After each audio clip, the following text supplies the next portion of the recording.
ಚಿತ್ರದುರ್ಗದ ಸಿಟಿ ಇನ್ಸ್ಟಿಟ್ಯೂಟ್ನಲ್ಲಿ ಕೋಟಿ ನುಂಗಿದ್ದಾರೆ ಎಂಬ ಆರೋಪ ಕೇಳಿ ಬಂದಿದ್ದು, ಈ ನಡುವೆ ಜಿಲ್ಲಾ ಉಸ್ತುವಾರಿ ಮಂತ್ರಿ ಡಿ ಸುಧಾಕರ್ ಅಳಿಯ ಸೇರಿ ಮೂವರ ವಿರುದ್ಧ ಚಿತ್ರದುರ್ಗ ನಗರ ಪೊಲೀಸ್ ಠಾಣೆಯಲ್ಲಿ ಕೇಸ್ ಕೂಡ ದಾಖಲಾಗಿದೆ. ಹೌದು, ಇದು ಚಿತ್ರದುರ್ಗದ ಪ್ರತಿಷ್ಠಿತ ಸಿಟಿ ಕ್ಲಬ್. ಮಾಜಿ ಮುಖ್ಯಮಂತ್ರಿ ಎಸ್ ನಿಜಲಿಂಗಪ್ಪ ಕಾಲದಲ್ಲಿ ಸ್ಥಾಪನೆಯಾಗಿದ್ದಂತಹ ಈ ಕ್ಲಬ್ನಲ್ಲಿ ಕೋಟಿ ಹಣ ನುಂಗಿದ್ದಾರೆ ಎಂಬ ಗಂಭೀರ ಆರೋಪ ಕೇಳಿ ಬಂದಿದೆ. ಚಿತ್ರದುರ್ಗದ ಸಿಟಿ ಇನ್ಸ್ಟಿಟ್ಯೂಟ್ನಲ್ಲಿ ಕಾರ್ಯದರ್ಶಿಯಾಗಿದ್ದಂತಹ ಚಿತ್ರಲಿಂಗಪ್ಪ, ಉಪಾಧ್ಯಕ್ಷ ಸೇತುರಾಮ್, ಖಜಾಂಚಿ ಅಜಿತ್ ಕುಮಾರ್ ಜೈನ್ ವಿರುದ್ಧ ಈ ಒಂದು ಗಂಭೀರ ಆರೋಪ ಕೇಳಿ ಬಂದಿದೆ.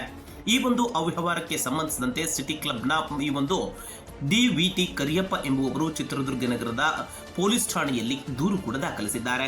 ಇನ್ನು ದೂರು ದಾಖಲಿಸಿಕೊಂಡಿರುವಂತಹ ಪೊಲೀಸರು ಆರೋಪಿಗಳನ್ನ ಬಂಧಿಸಿಲ್ಲ ಎಂಬ ಆರೋಪವೂ ಕೂಡ ಕೇಳಿ ಬಂದಿದೆ. ಇನ್ನು ಸಿಟಿ ಕ್ಲಬ್ನಲ್ಲಿ ಹಣ ಮತ್ತು ಸಾವಿರಾರು ಸೂಟ್ಕೇಸ್ಗಳ ಖರೀದಿಯ ಹೆಸರಲ್ಲಿ ಕೋಟಿ ಹಣ ನುಂಗಿದ್ದಾರೆ. ಇನ್ನು ಕಾರ್ಡ್ಸ್ ವಿಭಾಗದಲ್ಲೂ ಕೂಡ ಅವ್ಯವಹಾರ ಆಗಿದೆ. ಇನ್ನು ನಕಲಿ ದಾಖಲೆಗಳನ್ನು ಸೃಷ್ಟಿಸಿ ಯಾವುದೇ ಚುನಾವಣೆ ನಡೆಸದೆ ಸಹಕಾರ ಇಲಾಖೆಗೂ ಕೂಡ ಈ ಮೂವರು ವಂಚನೆ ಮಾಡಿದ್ದಾರೆ ಎಂದು ದೂರಿನಲ್ಲಿ ಉಲ್ಲೇಖಿಸಲಾಗಿದ್ದು, ಡಿ.ವಿ.ಟಿ. ಕರಿಯಪ್ಪ ಅವರು ಈ ಒಂದು ಗಂಭೀರ ಆರೋಪವನ್ನು ಮಾಡಿದ್ದಾರೆ.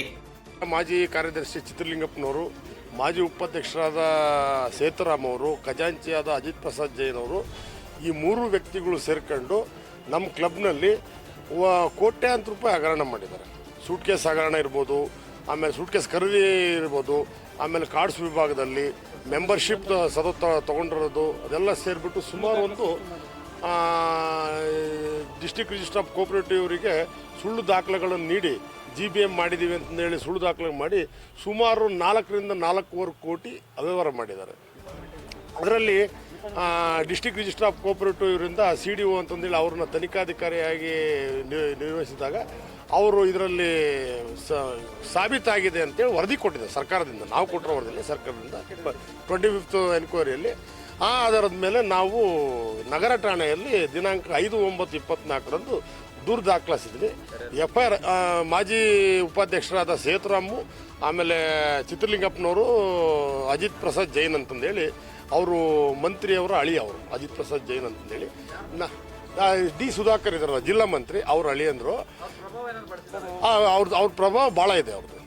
ಹಂಗಾಗಿ ನಾವು 5ನೇ ತಾರೀಕು ಕಂಪ್ಲೇಂಟ್ ಕೊಟ್ಟರು, ಇಲ್ಲಿ FIR ಹಾಕಿದ್ದಾರೆ. ಇಲ್ಲಿವರೆಗೂ ಅವ್ರಿಗೆ ಅರೆಸ್ಟ್ ಮಾಡಿಲ್ಲ.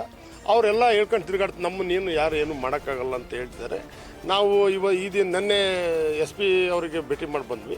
ಆಯಿತು, ಅರೆಸ್ಟ್ ಮಾಡಿಸ್ತೀವಿ ಅಂತ ಹೇಳಿದರೆ, ಈಗ ತಾನೇ ನಾವು ಜಿಲ್ಲಾಧಿಕಾರಿಗಳಿಗೆ ಒಂದು ಮೆಮೊರಂ ಕೊಟ್ಟು ಬಂದಿದ್ದೀವಿ. ನಾನು ಅವ್ರನ್ನ ಸಸ್ಪೆಂಡ್ ಮಾಡಿಸಿ ಕ್ರಮ ತಗೊಂತೀವಿ ಅಂತಂದೇಳಿ ಹೇಳಿದ್ದಾರೆ.